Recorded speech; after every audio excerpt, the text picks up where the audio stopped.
Salut tout le monde, on se retrouve aujourd'hui pour le test du Redmi 8, donc le nouvel entrée de gamme de la gamme Redmi, donc la filiale de Xiaomi. Donc on va faire aujourd'hui donc un test assez concis. Vous pouvez retrouver dans la description la vidéo de unboxing qu'on a fait la semaine dernière. Donc voilà, donc on se retrouve tout de suite pour le test.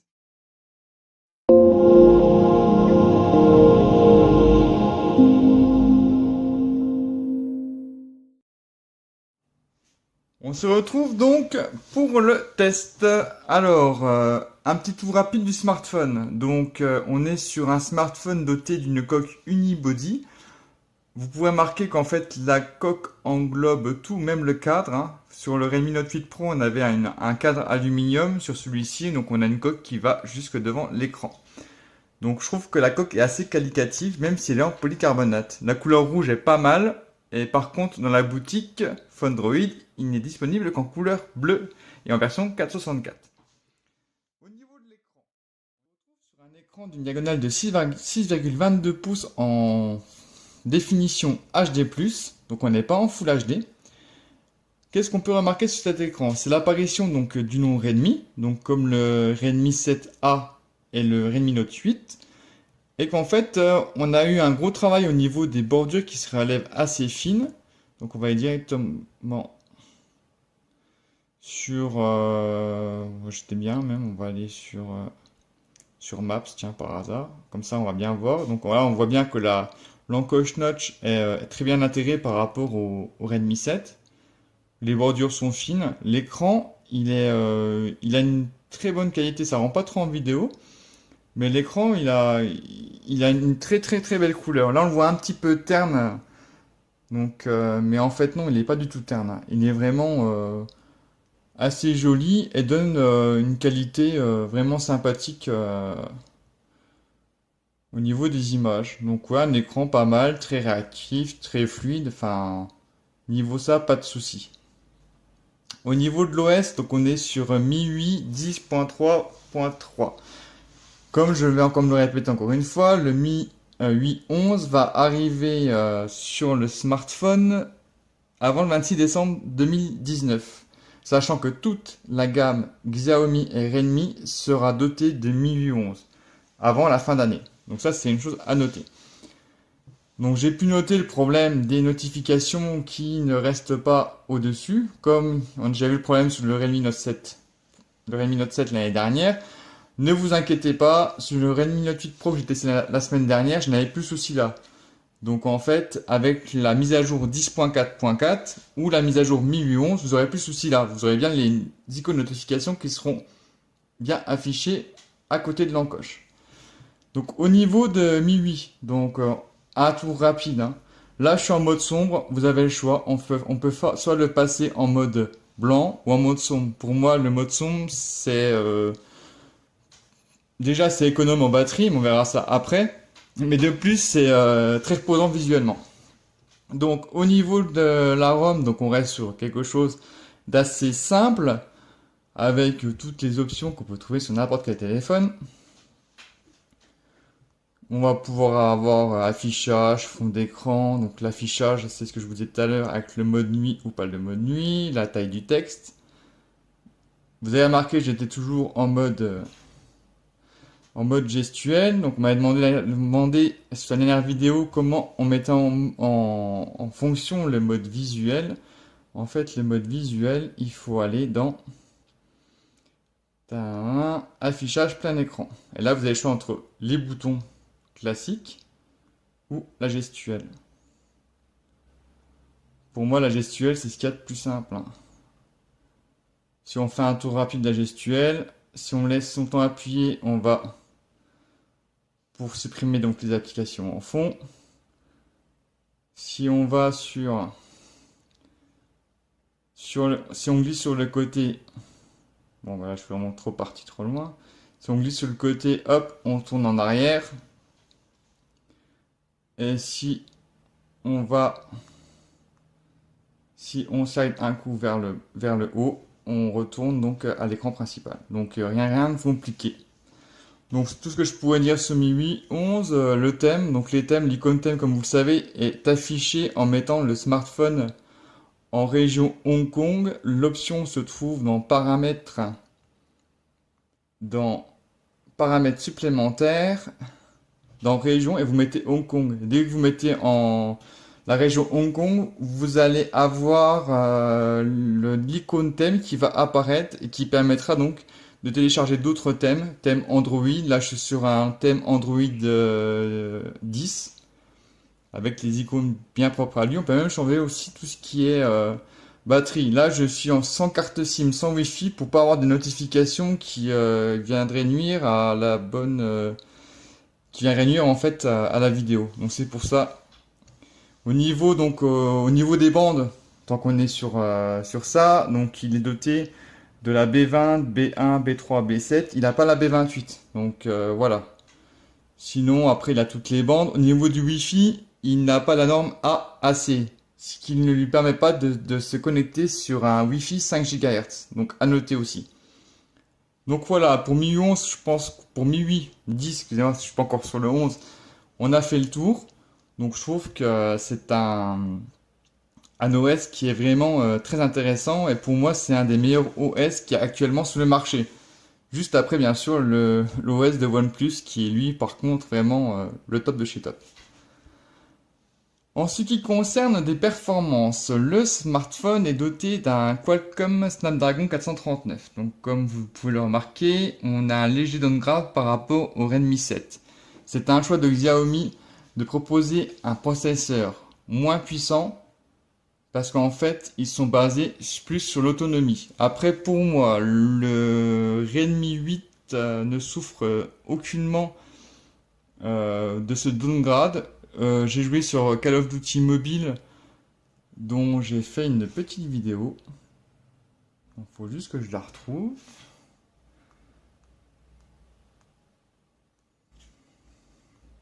Ça c'est beaucoup plus simple.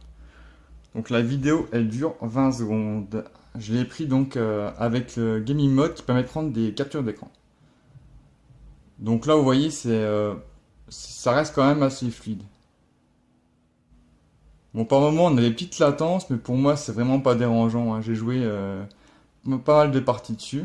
Bon après faudra peut-être descendre un petit peu les options parce que là en fait j'ai des options de graphisme au maximum. Donc pour moi ça tourne très bien. Même s'il y a de petites latences et encore là vous les voyez parce que j'étais en mode en téléchargement, enfin en chargement.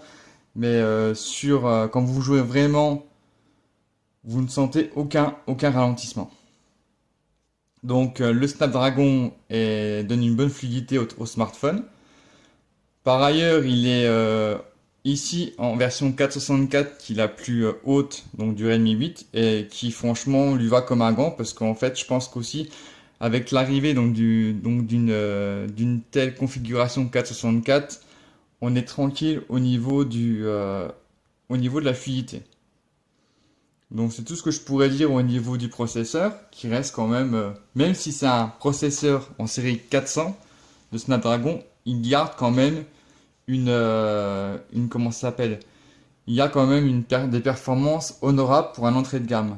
Il fait un score de 91 000 sur AnTuTu Benchmark, sachant que le Redmi 7, il faisait un score de 104 000. Donc on a quand même une différence quasiment de 13 000 points, qui est due forcément parce que le Redmi 7, il est sur un Snapdragon 632 et le Redmi 8 sur un 439. Après, c'est pas un gaming phone, mais il permet quand même de faire tourner la plupart des applications qu'il y a sous le Play Store. Donc voilà, c'est tout ce qu'on demande à un entrée de gamme. Après, je pense pas que ce soit un utilisateur qui fait que du jeu qui va aller se tourner sur cette gamme de Redmi 8. Il va plus se baser sur des personnes qui veulent un smartphone avec une grosse autonomie, des performances, de la fluidité. Donc voilà, pas pour un gamer. Et ça, je tiens à le noter.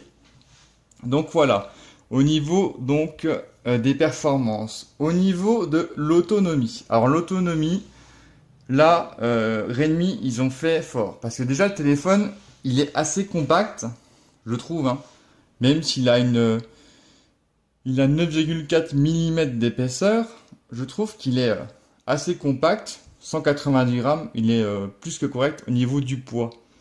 Par contre, la batterie, elle est de 5000 mAh. Alors là, ça envoie du steak, hein. Je vous le dis tout de suite, c'est en utilisation standard, minimum 3 jours d'autonomie. Oui, 3 jours. Moi, j'ai utilisé intensément quand j'ai fait du jeu. Moi, j'utilise mon smartphone beaucoup pour regarder les vidéos, faire du jeu. J'ai fait un test sur YouTube. En vidéo, le smartphone, en 1 heure de visionnage avec luminosité et le son au maximum, il a perdu que 4%. Donc, ce qui est vraiment très peu. Très, très, très peu. Donc, on va dire, c'est comme le test actuellement disponible sur le blog que j'ai rédigé, donc j'ai nommé donc le titre, c'est le marathonien de l'autonomie. Et c'est vrai que c'est un marathonien parce que une charge de 2h45, vous tenez 3 jours. Parce que oui, en fait, on est sur un chargeur de 2 volts, 5 volts 2 ampères, donc forcément, la charge est un peu plus longue que sur un autre format, genre 5 volts 3 ampères. Donc ce qui est logique, donc, enfin, ce qui fait qu'en fait, les charges sont un peu plus longues, mais bon, 2h45, ça reste encore correct. On va dire, vous le mettez la nuit, il n'y a pas de souci. Après, c'est 3 jours d'autonomie. Autre point très intéressant, c'est l'adoption d'un port USB type C, parce que Xiaomi et Redmi ont tout bonnement abandonné le micro USB, et ça, c'est une très bonne chose. Parce qu'en fait, je trouvais que le micro USB, même si c'est pas handicapant, je trouve qu'en 2019, on devrait vraiment être équipé que du type C. Donc ce qui est bien, c'est que voilà, port USB type C sur un entrée de gamme, c'est bien. Au niveau du son, on a un haut-parleur qui donne un son, on va dire, correct, sans plus, qui sature vite quand on le met au maximum. Et on a un port jack 3.5, ça aussi c'est super intéressant. Après, au niveau de la photographie. Alors la photographie, on reste sur la même configuration que le Redmi 7 et que le Mi Play, parce que le Mi Play aussi a la même configuration photo. Donc on est sur un capteur de 12 mégapixels avec une ouverture de 2.2 et un capteur de profondeur de 2 millions de pixels. Et à l'avant, on est sur un capteur selfie de 8 millions de pixels avec une ouverture de 2.0. Donc après, on va pas non plus avoir des photos de fou. Ça, après, vous vous en doutez. Après, il fait le taf.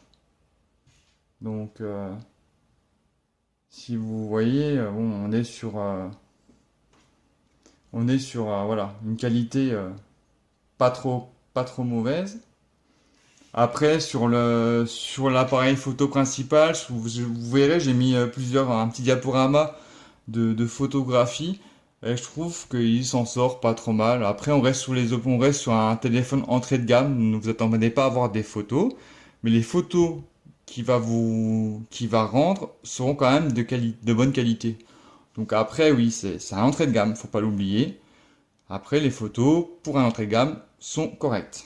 Voilà. Après, toujours pareil, hein, on retrouve le HDR, le AI. Après, donc, photo, portrait pour un flou artistique. La fonction pro pour ceux qui veulent régler leur ouverture et leur appareil photo comme ça leur semble. La vidéo courte. Voilà. Donc ça reste assez simple d'utilisation.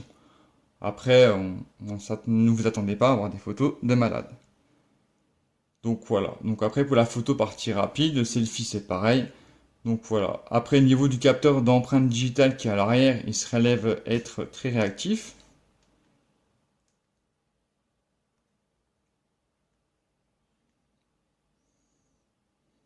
Donc vous voyez, hein, hop, j'appuie.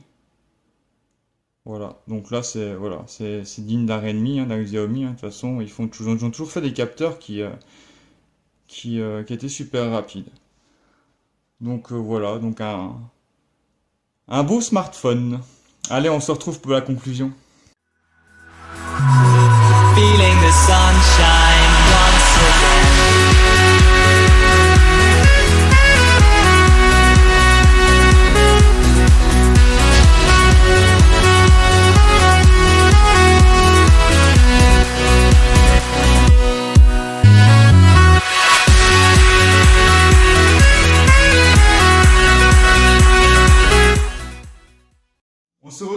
donc pour la conclusion de ce test. Donc ce test rapide, assez concis. Donc que penser de ce Redmi 8? Eh ben franchement, on va dire que c'est un bon entrée de gamme. Il fait son taf, tout ce qu'on lui demande. Après, il va, comme je disais dans la vidéo, il va se tourner plus à des utilisateurs qui ne cherchent pas spécialement la performance, mais qui veulent un smartphone qui soit fluide et qu'il ait une bonne autonomie.